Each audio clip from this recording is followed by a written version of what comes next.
My father always said he was growing a prime minister, so that was always his statement. I remember once a fellow, he's dead now, God rest his soul, me, Mr. Amos. He sent me to, we call him Pusput actually.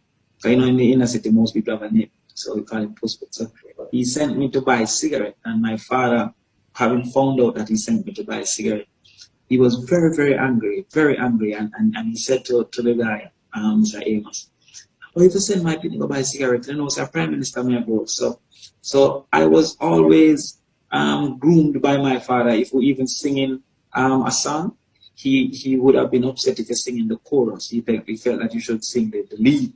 So Wow. and it was even and it just on the radio. Just we're not talking about an choir or anything. Just you singing a song on the radio. The average person wanted the most known part of the song is the chorus.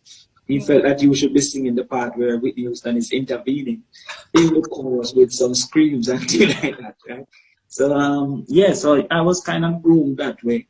And then because he was kind of like the most successful on the lane there, because he had a job and he was building a concrete house, and instead of going to the pipe with a bucket, we went with a hose in the night. So some of that accrued to me as Boogie's son. You understand? That was his nickname. His name was George. We call him Boogie. So because I was Boogie's son, I was like the leader because I was his son. And so yeah, so I don't know if it was a personality that I was born with, but it was definitely inculcated in me at that time. Do you think his aspiration for you in terms of being a prime minister one day will happen?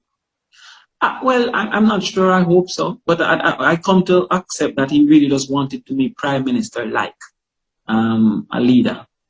So therefore, Butch Stewart wasn't the prime minister, but what was his influence? He was a leader in his industry. Leaching wasn't the prime minister, but what has been his influence? So because he didn't have that exposure to these other types of people, I think prime minister was really saying he wanted me to be a person of influence and a leader of men. And so I'm sure I'll achieve that.